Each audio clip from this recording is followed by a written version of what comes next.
मेरे प्रिय मित्रों, जय श्री राम। मैं मनोज भाई ज्योतिषाचार्य आज फिर आपके सम्मुख उपस्थित हुआ हूँ एक नए विषय को लेकर, जिसमें आज मैं जानकारी दूंगा आपको एक ऐसे ही विषय के बारे में, क्योंकि आप सभी जानते हैं कुल देवी के बारे में।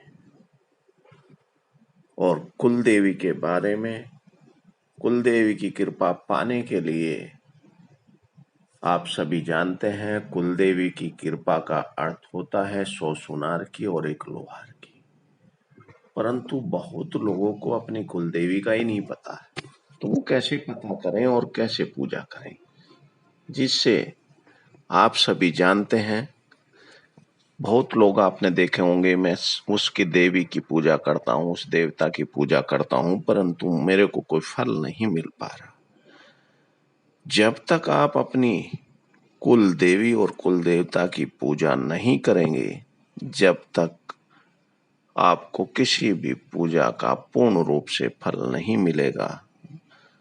अगर आप उनका नाम ही लेते हैं केवल, हे मेरी कुल देवी, हे मेरे कुल देवता, तो भी आपकी वो, अगर डेली पूजा में आप उनका नाम लेते हैं, वो आपकी सहायता करते हैं। और बगैर उनकी नाम के आप किसी भी तरह की कोई भी पूजा कर लें, उसका फल पूर्ण रूप से नहीं मिल पाएगा।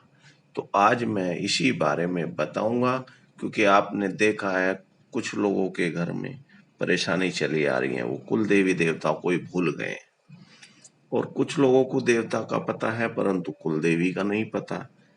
तो कुल देवी का पता करने के लिए कौन सा उपाय करना चाहिए जिससे आपको पता चल सके और उसकी कृपा भी आपको प्राप्त हो सके, तो उसी के बारे में मैं बताऊंगा। शुरू से आखिर तक मेरे साथ बने रहें, जिससे आपको पूर्ण जानकारी मिलेगी और आप उसका लाभ उठा सकते हैं।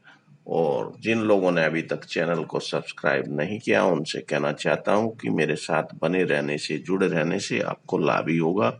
उसके लिए एक ही बार आपको सब्सक्राइब और बेल आइकन दबाना होगा, जिससे आपको नोटिफिकेशन के रूप में अच्छी अच्छी जानकारी जो मैं अपलोड करता हूं चैनल पर, वो मिलती रहेंगी और आप उनका लाभ उठा सकते हैं अपनी आवश्यकता के अनुसार। साथ ही वीडियो अच्छी लगे तो दूसरों को भी शेयर करें और लाइक और कमेंट जरूर करें, जिससे मैं नई नई जानकारी आपको देता रहूं जो आपकी आवश्यकता है। अब मैं बात करता हूं कुल देवी की कैसे कृपा प्राप्त करें और कैसे जाने कि कुल देवी हमारी है कौन। मित्रों, किसी भी शुभ मुहूर्त में आपको लेना है 1 रुपया।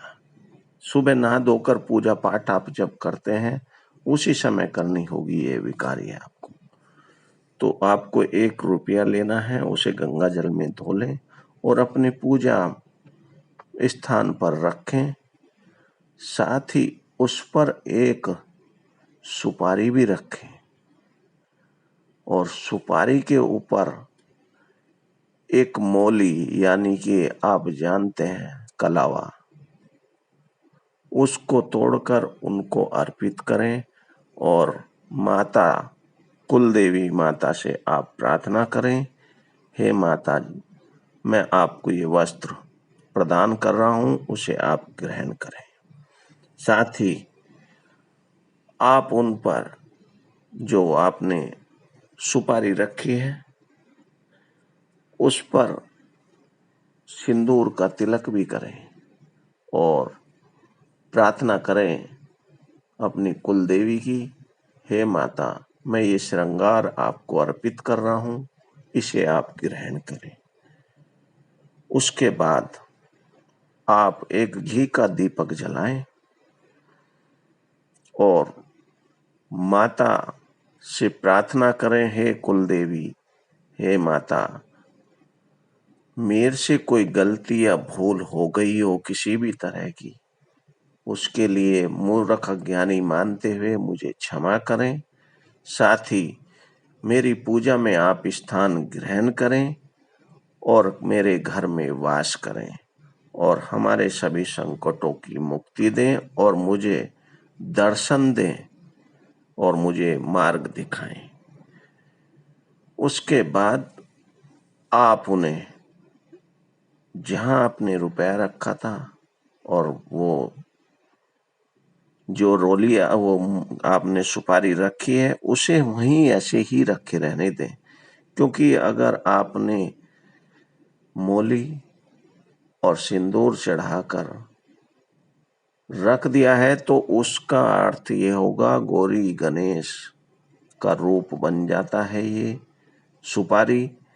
और उसकी नित्य प्रतिदिन शाम को, सुबह भी कर सकते हैं परंतु शाम को जरूर करनी है, घी के दीपक के साथ आपको पूजा। और रोज डेली आपको प्रार्थना करनी है, हे माता मेरे को रास्ता दिखाओ, दर्शन दो।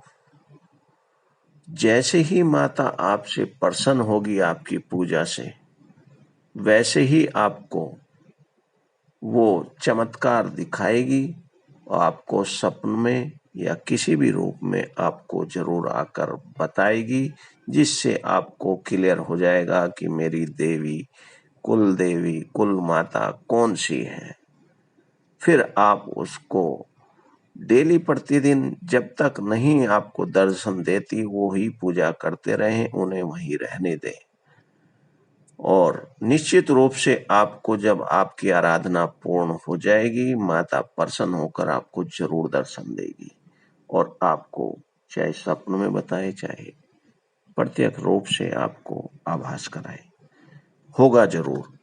तो मेरे मित्रों, ये उपाय करें और आपको सारी जानकारी मिलेगी और माता की कृपा भी आप पर, अगर आप ऐसे ही पूजा करते रहें तो वो भी बरसती रहेगी।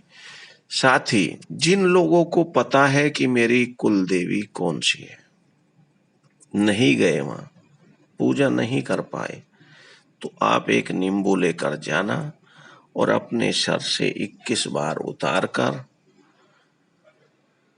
उसे 2 भागों में काटकर दोनों हाथ में लेकर, एक जो लेफ्ट हैंड का है वो राइट हैंड की साइड में फेंक दे और राइट हैंड वाले को दूसरी दिशा में, मतलब दोनों अपोजिट दिशा में एक दूसरे को फेंक दें। और उसके बाद माता रानी की पूजा अर्चना, धूप दीप जिस तरीके से भी आप करते हैं, और घी का दीपक जरूर लगाएं और कपूर और लौंग भी चढ़ाएं। पान का भी बहुत बड़ा महत्व होता है, तो साथ ही भोग भी लगाएं। उसके बाद आप देखेंगे कि कुल देवी की कृपा आप पर बनी रहेगी और आपकी हमेशा हर कार्य में वो सहायता करती है। आप जब भी कोई भी शुभ कार्य करें, कोई भी नया कार्य करें, तो अपनी कुल देवी, कुल देवताओं और अपने पितरों का जरूर स्मरण कर लें, उसके बाद ही ये कोई भी कार्य नया करें।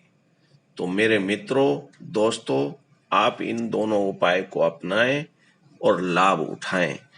मेरे विचार से सभी बातें समझ में आ गई होंगी। फिर भी अगर कोई मन में डाउट प्रश्न हो तो आप पूछ सकते हैं, मेरे चैनल के कमेंट बॉक्स में आप लिख कर भेज दें, जो भी प्रश्न होगा उसका उत्तर जरूर दूंगा। साथ ही लास्ट में फिर कहता हूं कि आज चैनल को सब्सक्राइब, बेल आइकन दबाना न भूलें। साथ ही वीडियो अच्छी लगे तो दूसरों को भी शेयर करें। इन्हीं सभी बातों के साथ आज फिर मैं अपनी वाणी को विराम देता हूं। कल फिर मुलाकात करेंगे ऐसे ही एक नए विषय को लेकर। आप मेरे साथ बने रहें, जुड़े रहें। मैं ऐसे ही नई नई जानकारी आपको देता रहूंगा और आपका मार्गदर्शन करता रहूंगा। जय श्री राम।